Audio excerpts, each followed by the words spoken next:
There were exactly 12 suitors waiting in the throne hall of the Obsidian Ark, each flanked by servants bearing ceremonial gifts, power packs, and holographic marriage contracts. One suitor came in a shimmer of liquid diamond, offering a moon carved into her likeness.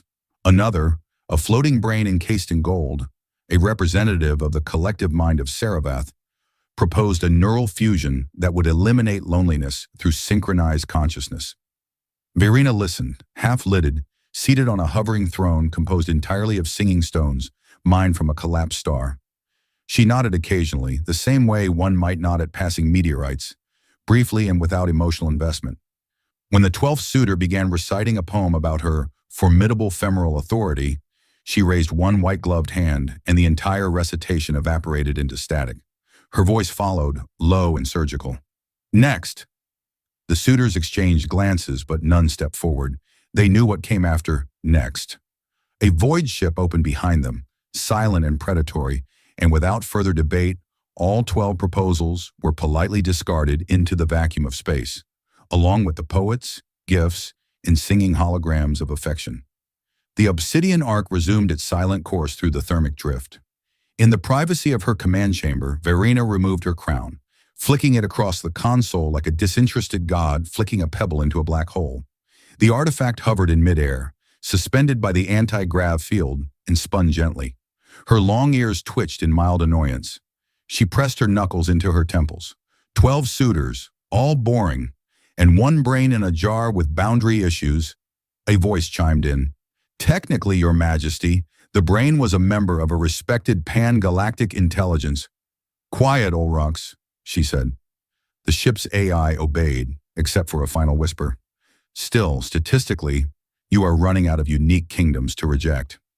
She ignored him. At her command, the holomap spread across the room. Planetary systems spun into view, thousands of worlds cataloged, categorized, and beneath her. Her fingers slid across star charts like a pianist teasing an overture out of silence. One planet blinked at her. It was small, unimpressive, and marked in yellow. Earth, Class D biosphere, resource rating, mediocre, cultural threat level, occasionally amusing. The scan logs flickered. One video file caught her eye. A man-human yelling at a robot during what appeared to be a disaster evacuation. He was covered in soot, shouting over the screech of an alarm. You're not helping anyone with that laser arm unless you're grilling hot dogs, so either start cooking or get out of the way. She raised a brow. Another clip. The same man duct-taping an alien mercenary to a wall, muttering, You break that water filter again. I swear I'll make you listen to my aunt's kazoo recordings. Another. He danced in a muddy crater with 3 children and a goat, singing something about pudding and interspecies friendships. Her lips curved, only slightly. Olrock's identity. Elias Calder. Human. No formal military training. Voluntary planetary relief worker. Psych profile. Mild anxiety. Sarcasm-based coping mechanisms. A statistically improbable number of near-death experiences. Notably bad at poker. He duct-taped a warlord. Correct. While singing. She narrowed her eyes at the flickering image. There was nothing special about him at first glance. Dark hair, average build, no visible augmentations. But something about him stood out. Maybe it was the way he moved like someone who forgot the universe could crush him. Or maybe it was how he ignored power, even when it shouted at him. Schedule observation. Stealth class. No contact. Would that be no contact like the time you spent 3 months on Zarakul 4 observing that chef? She pretended not to hear him. The Ark shifted its heading. Somewhere in the void, diplomatic messages were drafted, threats of war were issued and retracted, and ambassadors resigned in creative ways. Verena remained unbothered. She watched the human again. This time he was laughing as he wrestled with a malfunctioning hydration drone. The drone was winning. 3 days later, her boots hit dirt. She wore a toned-down version of her armor, something breathable, something she could move in. She had not set foot on a planet without a military escort in 80 years. The last time, it ended with 5 dead senators and a formal apology written in plasma across the city skyline. Earth smelled strange, like wet things and stubbornness. She adjusted her internal translator and approached the town's main square, where a storm had recently flooded the lowlands. People moved in frantic loops, hauling supplies, shouting across rivers of mud, coordinating rescues. The air buzzed with tension, insects, and low-level panic. She found him waist-deep in mud, trying to redirect a makeshift dam while balancing a radio, two toddlers, and what she presumed was either a very angry dog or a miniature bear. "You," she said. He didn't look up. "If you're here to sell me insurance or religion, I already bought both from a lizard in a trench coat. I'm from the outer territories of Safari Cluster 9. He paused. "Well, good for Cluster 9. Now pick up that shovel and help me or get out of the way." She blinked. No salutes, no reverence, no fear, just orders. She picked up the shovel. An hour later, she was soaked, covered in mud, and inexplicably learning the Earth term for chest-high slop surprise. Elias finally looked at her, squinting. "You're not local, are you?" "My accent is flawless," she replied. "You said you were from a cluster." "I am." "Sounds made up." "All clusters are made up." He nodded as if that were reasonable. Then he offered her a protein bar and said, "Welcome to Earth. You're going to hate it." She did not eat the protein bar. She did, however, follow him back toward the supply depot. Around them, the chaos churned on, and for the first time in a decade, Queen Verena did not feel the crushing weight of her crown. Even without wearing it, she just didn't tell him who she was. Not yet. Let him think she was an off-world volunteer. Let him wonder. Let her wonder, too. Behind them, the sky grumbled with thunder. Somewhere in orbit, the Obsidian Ark's stealth sensors cataloged 12 possible diplomatic incidents and one unacceptable romance probability. And yet, Verena smiled. Or at least her mouth tried. It was a dangerous expression. The last time it appeared, 3 star systems changed governments. But this time, the reason was a muddy, mouthy human who couldn't aim a shovel straight. He looked over his shoulder. "Did you just smile? That wasn't evil, right?" "I do not smile." "Okay, you just threatened the air with your face. Got it." She picked up another shovel and stayed. The morning after the flood, Elias found her attempting to reassemble a wheelbarrow using what appeared to be advanced magnetic tools and absolutely no concept of leverage. She had dismantled the entire thing into its subatomic components. The wheel hovered midair, gently spinning. "That's definitely one way to make a wheelbarrow unusable," he said, blinking. "It was flawed. I improved it." "You vaporized it. It's more aerodynamic now." "It doesn't need to be aerodynamic. It needs to carry things." "Then the flaw is in its design," she muttered. Elias pointed to a dusty diagram posted on the wall of the shed. "That's how humans do it." Verena squinted at the primitive sketch, then at the crumpled mess of quantum reconfigured alloys. She sighed, not in defeat, but in some ancient royal expression of tolerance for peasant knowledge, and began again, this time with nuts, bolts, and a suspicious glare at the laws of physics. Elias watched her work, eating a granola bar and humming something called classic rock. She had no idea what it meant, but it sounded aggressive and deeply confused about minerals. After a minute, he handed her a wrench. She took it with mild suspicion. "You ever built anything before?" he asked. "I've constructed war fleets that blot out the stars," she replied. He nodded. "That's a no." They spent the day repairing what they could. Earth's infrastructure was laughably fragile. Primitive wiring, non-adaptive shelters, water systems made of rust and hope. And yet its people were stubborn. By nightfall, the generators were purring again, the temporary housing units blinking online, and children were chasing a malfunctioning cleaning droid that had developed a sense of musical purpose. She watched Elias explain fuel ratios to a teenager using empty soda bottles and a stick. He gestured wildly, knocking over a bucket, then blamed gravity. The teenager laughed. Verena leaned against a post, arms crossed, and wondered why watching this particular human wasn't tedious. He approached her later, offering a bowl of something vaguely edible. "Casserole. It's traditional. No one knows what's in it, and it's best not to ask." She stared into the bowl. "It's heterogeneous. That's part of the charm. I am highly trained against biological warfare. You'll do fine." She took a bite. She didn't die. She wasn't sure if that disappointed her. Elias sat beside her on a creaky bench. They watched the fire pit in silence. Somewhere, someone played a guitar badly. The stars blinked overhead. She didn't speak for a long time. Neither did he. Eventually, he leaned forward. "So, outer territories of Zephyr Cluster 9. That real?" "It exists on certain maps," she said carefully. Does that map also include your ability to hover off the ground? She raised a brow. I did not hover. You did. When the goat charged you, you levitated 2 feet, turned 90 degrees, and backed into a tree without moving your legs. Adrenaline! Right. There was another long pause. She considered vaporizing him for impertinence. Instead, she asked, Why are you here? He blinked. Because this is where the storm hit. Number mean here, Earth, a dead-end planet, no technological advancement, no defensive fleet, no high-value minerals. He shrugged. Because this is where people need help. She stared at him. You gain nothing from this. He shrugged again. I guess that's the point. That answer irritated her. It didn't compute.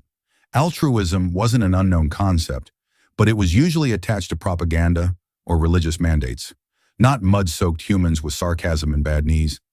The next day, she went with him to the supply depot. On the way, he pointed out points of interest with completely fictional histories.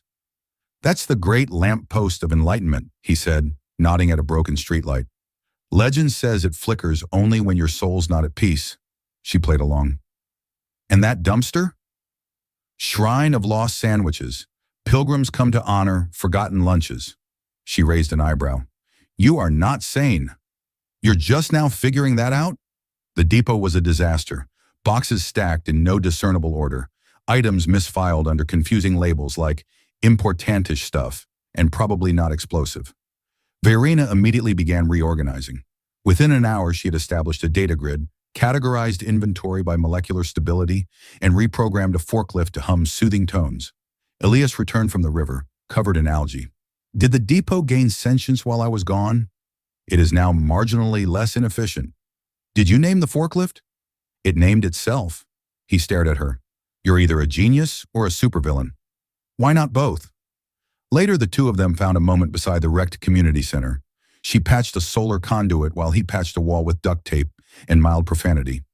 Let me guess, he said. You're not just from Zafari Cluster 9. You're something bigger. She didn't respond. Military? She said nothing. Royalty? Silence. Secret space cult? Her lips twitched. I knew it, he said. You've got that space cult leader energy. Mysterious. Intense. Terrible at wheelbarrows. She handed him a recharged power cell. Shovel. He saluted with the shovel. Yes, supreme leader of the cosmic casserole. They worked in silence again. This time the silence wasn't empty. It was full of something warm and strange. That night, her ship tried to contact her. Urgent report, Olrox intoned. 2 regional conflicts escalating. Your absence noted in the Senate. A suitor has declared war on your name. Minor Elias stood on the rooftop of the broken-down supply center, watching the lights of the distant city flicker like fireflies caught in a web. Behind him, the remnants of the day's work lay scattered. Rubble turned into bridges. Hopelessly irreparable things turned into something usable. The air smelled of burnt plastic and unspoken promises. Around him, Earth's disorganized chaos felt strangely whole. Olrox is getting impatient, Verena said, stepping out of the shadows behind him. Her silhouette was only partially visible, the dim moonlight catching the curve of her long ears and the edge of her cloak. The arc of her voice was a reminder of things larger than the ground they stood on, things that hadn't been touched by this planet's quiet madness. You going back up? He asked without looking at her. He already knew the answer. I have responsibilities, she replied, a tone of finality creeping into her voice. Sure, he said, tapping his fingers against the concrete. Big starships, conquering worlds, the usual. But before you go, what happens now? You leave, and I go back to pretending I know what I'm doing. Or, Verena was quiet for a moment, but it wasn't the uncomfortable silence it used to be.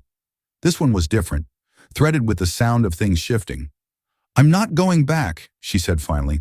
At least not in the way you think. His head jerked to the side. What does that mean? It means, she continued, stepping into the weak light of the nearby street lamp, that I don't need to be the queen of the stars to matter. I thought I was beyond needing something small, something human. But I was wrong. Elias opened his mouth to speak, but stopped himself. There was something dangerous in the way she said that, something that told him she wasn't just talking about her responsibilities anymore. She had changed, and in a way, so had he. We are not meant to exist in isolation, she said, her voice steady now. though it still carried a weight that felt almost unbearable. I've spent centuries building walls around myself, walls of power, of control, of fear. But I've learned that no empire can stand if it's built on nothing but fear, and no ruler can lead if they don't understand the people they are ruling. Elias didn't speak at first. He just stared at her, the night air cool against his skin, the hum of distant vehicles, and the occasional crash of laughter from a nearby bar all blending together. So what now? You're giving it all up? Her gaze met his, and for a moment she seemed as ordinary as anyone else, standing in the flickering light of an Earth street lamp, uncertain and raw. Not giving it up, changing it, becoming something else, someone who can listen. He grinned, more to himself than anything else. You know, you're still terrible at fixing wheelbarrows. She shot him a look, but it wasn't the sharp, commanding stare of a ruler anymore. It was something softer, something that didn't feel like it was about to vaporize him into stardust. There are some things I'll never be good at, Elias chuckled. I don't know. I think you'd do well with a few more goats. They've got character. A flicker of amusement passed over her face. You make everything sound ridiculous. That's the plan. She smiled. A real smile this time. Not one designed to crack continents, but one that made the space between them feel smaller, warmer. The sudden ping of her comm unit interrupted the moment. She glanced down at it, eyes flickering with something unreadable. Your ship? Olrox, she said, her lips tightening. He's concerned about the state of my affairs. The galaxy is still waiting for a queen, for an empress. They're not ready to let go of their old dreams. Elias felt the old weight of his world press against his ribs, but it was easier now somehow. You don't have to be everything for everyone. You know that, right? I've always known it, she replied softly, looking up toward the stars. But I've never believed it. He didn't need to say anything more. He could feel the change in the air, the unspoken understanding between them. She was a queen without a throne now, a ruler of no one and yet everyone all at once. The universe had never been so big, and yet so small. I think I've learned something from you, she said, her voice quiet but firm. Something important. Yeah. He glanced at her sideways. She nodded. I've spent so long trying to control everything, but it's the small things, the messy things, the unplanned things that make the universe worth having. And you think that's going to work? He asked, raising an eyebrow. She shrugged. I have no idea, but I'm willing to try. He laughed, a genuine sound this time, one that didn't feel forced. Well, if it all goes to hell, at least we'll have goats. You can't lose with goats. She rolled her eyes but didn't say anything. Together they walked back toward the broken-down settlement. The sky above them was just beginning to streak with the first signs of morning, a soft gradient of pink and gold. The world was still a mess, a beautiful, chaotic mess. But it was theirs, in a way that mattered. Behind them, the far-off hum of the obsidian arc whispered through the silence of the night. A reminder of all the things Verena had once been, and all the things she had chosen to leave behind. The galaxy still needed a ruler. She knew that. But for the first time, it no longer needed her to be anything more than what she was. I guess I should get back to work, Elias said, pushing open the door to the makeshift shelter. Work? She asked. Yeah, he said with a grin. We're out of coffee filters. She gave him an amused look. You are impossible. And you, he said, stepping through the door, are still the most terrifyingly competent person I've ever met. Flattery will get you nowhere.